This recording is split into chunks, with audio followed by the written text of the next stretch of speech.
बाबा विश्वनाथ के दरबार में यही कुकर्म इस सरकार ने किया है कि महादेव के दरबार में जो पुराने हमारे ऐतिहासिक और जो हमारे धार्मिक मान्यताओं वाले मंदिर थे, शनि भगवान का मंदिर, वो पूरी तरीके से साफ कर दिया गया। बाबा विश्वनाथ के दरबार के अंदर आप जाएंगे, जहाँ पर बाबा विश्वनाथ की पूरी कचहरी थी और वहाँ पर 4 कोने पर मंदिर स्थापित थे। एक तरफ माँ पार्वती थी, एक कोने पर अन्नपूर्णा माँ का मंदिर था, एक कोने पर अमुक्तेश्वर महादेव थे, एक सामने लक्ष्मी नारायण जी का मंदिर था।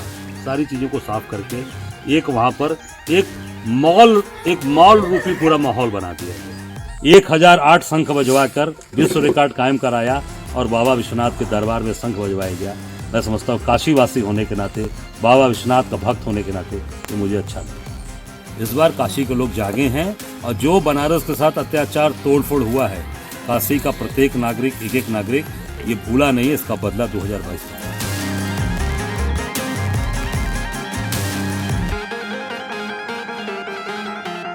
नमस्कार, नवभारत टाइम्स ऑनलाइन में मैं श्रेयांश त्रिपाठी इस वक्त एक ऐसी जगह पर हूं जो मेरी जन्मभूमि है। मैं इसी धरती पर पैदा हुआ हूं, यहां से ही सारा कुछ सीखा और लखनऊ और दिल्ली की राजनीति पर लिखना और पढ़ना शुरू किया। ये गांव इसलिए खास है क्योंकि भारतीय सिनेमा में जो पंक्तियां लिखी गई, जिनसे भारतीय सिनेमा को जाना गया, उसका एक नाम इस गांव में पैदा हुआ। अनजान जी का गांव, समीर जी का गांव, वो गांव जहां से भारतीय राजनीति और भारतीय फिल्म की दशा और दिशा तय होती थी। हमारे साथ एक दिलचस्प इंसान भी है, एक नाम जिसने मुरली मनोहर जोशी और प्रधानमंत्री नरेंद्र मोदी को वाराणसी में चुनौती दी और ये बताया कि स्थानीय बनाम बाहरी की राजनीति का उत्तर प्रदेश वाला अध्याय कैसा होता है।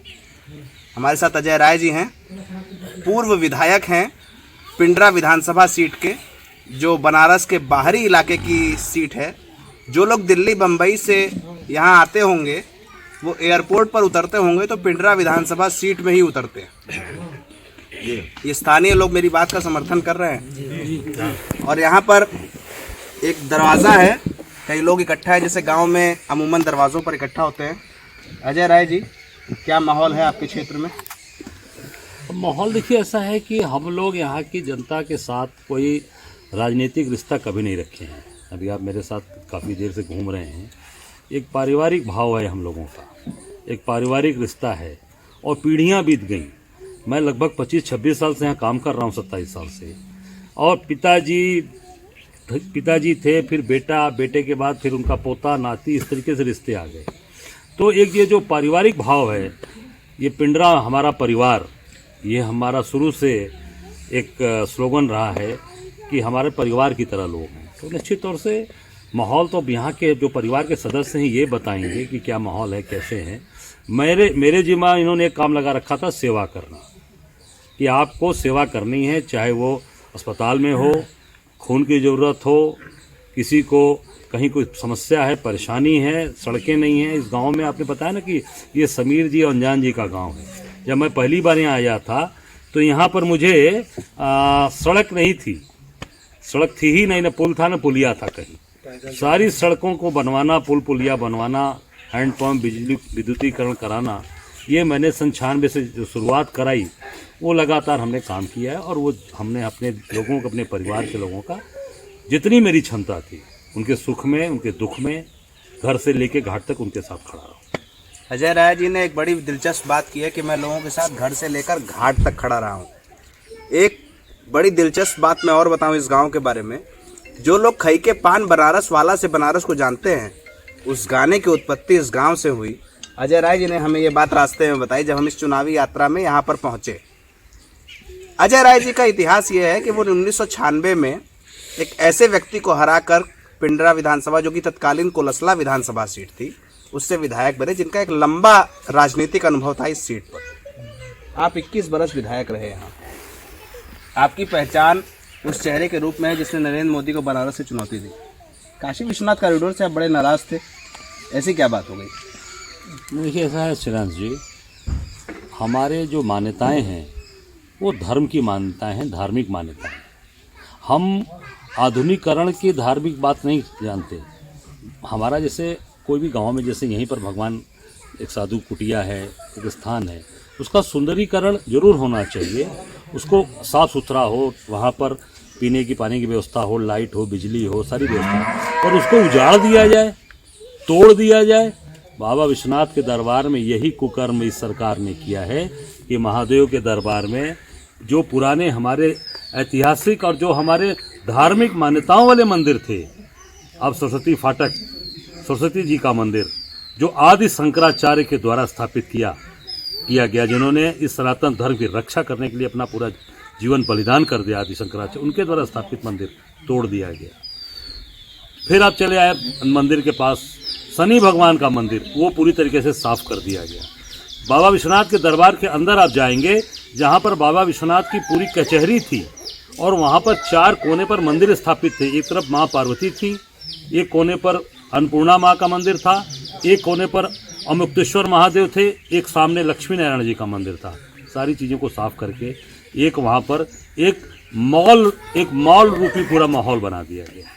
वो विश्वनाथ हम लोग मंदिर बाबा का दरबार था, वो हमेशा रहेगा, पर जो वर्तमान की सरकार ने उसका एक मॉल का स्वरूप बना दिया, उसका एक आधुनिकीकरण कर दिया। अब वहाँ खाने पीने के भी सामान मिलेंगे, वहाँ पर बड़े बड़े आउटलेट्स भी खुलने जा रहे हैं, वहाँ पर बैठ के लोग आराम से उस दरबार में खाना पीना खाएंगे। आप सोचिए, बाबा के दरबार में, महादेव के दरबार में, और वहाँ पर जाके लोग धार्मिक मान्यताओं के साथ शीश नवाते थे, माथा झुकाते थे। अभी आप देख लीजिए, सभी लोग यहाँ वरिष्ठ लोग बैठे हैं और मैं समझता हूँ कि सभी धार्मिक लोग हैं। बाबा विश्वनाथ के दरबार में, जहाँ तक मेरी जानकारी है या जो मैं समझ पाता हूँ या सनातन धर्मी हूँ, बाबा विश्वनाथ के दरबार में आज तक कभी शंख ध्वनि नहीं हुई थी। कभी हुई हो तो कोई बता सकता है। और महादेव के दरबार में शंख नहीं बजते, महादेव के दरबार में घंट घड़ियाल बजते। हो गिरी बाबा, बताओ। हाँ भैया, एकदम सही। कहीं भी बाबा का कहीं दरबार होगा, जहाँ शिव जी की आराधना होती है, वहाँ शंख नहीं बजता है, घंट घड़ियाल बजता है, नाग बजता है। पर पहली बार इस सरकार ने, व्यवस्था ने 1008 शंख बजवा कर विश्व रिकॉर्ड कायम कराया और बाबा विश्वनाथ के दरबार में शंख बजवाया गया।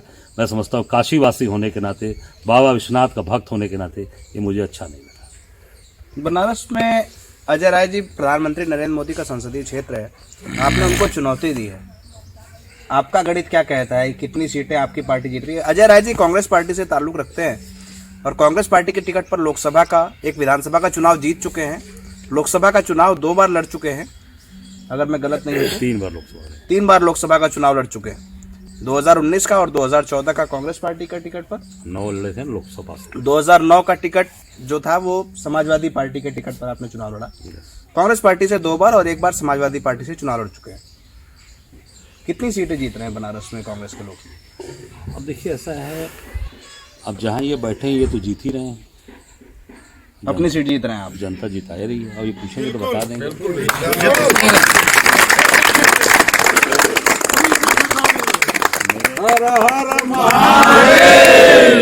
दूसरा आप देखेंगे, अभी जो राजेश्वर पटेल की सीट डिक्लेयर हुई है वो भी जीत रहे हैं। 2 सीटें भी जो डिक्लेयर हैं, दोनों सीटें जीत रही है कांग्रेस। राजेश्वर पटेल भी जीतेंगे, भारी मतों से जीतेंगे।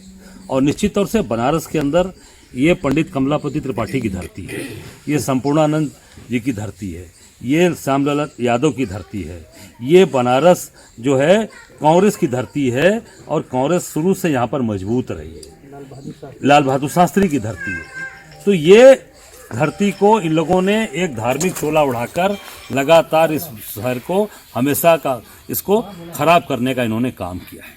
इस बार काशी के लोग जागे हैं और जो बनारस के साथ अत्याचार तोड़फोड़ हुआ है, काशी का प्रत्येक नागरिक, एक नागरिक ये भूला नहीं है, इसका बदला 2022 में लेगा। अजय राय जी कह रहे हैं कि बनारस में जो तोड़फोड़ हुई है, जो मंदिर का स्वरूप बदला गया काशी विश्वनाथ मंदिर का, जनता उसका जवाब बनारस में देगी। एक बड़ा दिलचस्प सवाल, हम पूरी राजनीतिक यात्रा में करीब 6000 किलोमीटर चलने के बाद बनारस पहुंचे हैं, जो कि मेरी भी जन्मभूमि है। एक मेरा व्यक्तिगत सवाल है, कांग्रेस पार्टी पूरे प्रदेश में कहाँ है? किस तरह से प्रियंका गांधी आती हैं, वो कैंपेन करती हैं, फिर लौट जाती हैं, ये ऐसे कैसे? मतलब लगातार जो एक ज़ील है, एक मतलब बीजेपी के लोग लगातार चुनाव प्रचार कर रहे हैं, समाजवादी पार्टी कर रही है, कांग्रेस पार्टी कहाँ पर है? आप उठाकर देख लो, उम्बा में घटना घटी, उम्बा में 11-12 आदिवासी मारे गए, कौन खड़ा हुआ? मेरा सवाल है आपसे, कौन खड़ा हुआ? अखिलेश यादव खड़ा हुए, बहन मायावती खड़ा हुई, कौन गया वहाँ पर? किस पार्टी के लोगों ने न्याय दिलवाया उम्बा सोनभद्र में?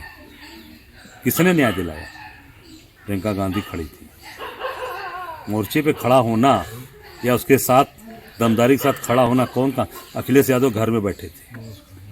मैं अगर गलत कह रहा हूँ तो मेरी बात काट दीजिए। उसके बाद आप उन्नाव चले आइए, उन्नाव में बिटिया के साथ बलात्कार करके उसको मार डाला गया, उसके पूरे परिवार को बर्बाद कर दिया गया, उसके बाप की हत्या कर दी गई। कौन खड़ा हुआ?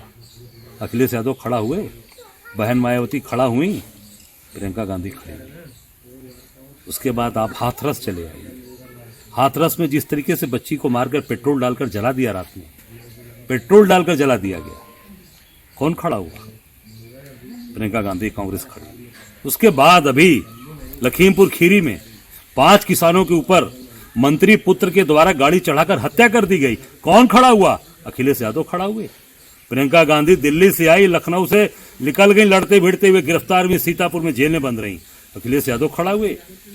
मऊजन मायावती खड़ा हुई, कांग्रेस पार्टी खड़ी हुई। कांग्रेस वसूल की राजनीति करती है, ईमानदारी की राजनीति करती है, और वो जिस परिवार को भारतीय जनता पार्टी के विधायक ने बर्बाद किया, उस परिवार के साथ रेप किया, उस पूरे परिवार को समाप्त करने का प्रयास किया, उसकी मां को कांग्रेस पार्टी ने टिकट दिया और वो चुनाव लड़ रही है कांग्रेस पार्टी के उन्नाव सदर से। और अखिलेश यादव ने क्या किया? प्रियंका गांधी के जो निर्णय थे उनका फॉलो किया और कहा कि नहीं, अब यहां समाजवादी पार्टी नहीं लड़ेगी, उनकी मां का समर्थन करेगी। तो निर्णय किसका अच्छा माना जाएगा? आप पूछ सकते हैं। भाई कांग्रेस पार्टी का समर्थन माना जाएगा निर्णय जिसने उसकी मां को टिकट दिया। क्यों नहीं अखिलेश यादव ने टिकट दिया? क्यों नहीं बहन जी ने टिकट दिया? तो कांग्रेस पार्टी आप देखते रहिए, अभी देखते रहिए क्या क्या होता है, कांग्रेस कैसी चीजों को आगे लेके चल रही है। और प्रियंका गांधी के नेतृत्व में निश्चित तौर से कांग्रेस पूरे प्रदेश में मजबूत होने जा रही है। अजय राय जी 21 साल तक पिंडरा विधानसभा सीट जो पहले कोलसला थी उसके एमएलए रहे, उसके बाद चुनाव 2017 में बीजेपी के एक नेता से हारे, लेकिन इस क्षेत्र में सक्रिय रहे और कह रहे हैं कि पिंडरा उनका परिवार है।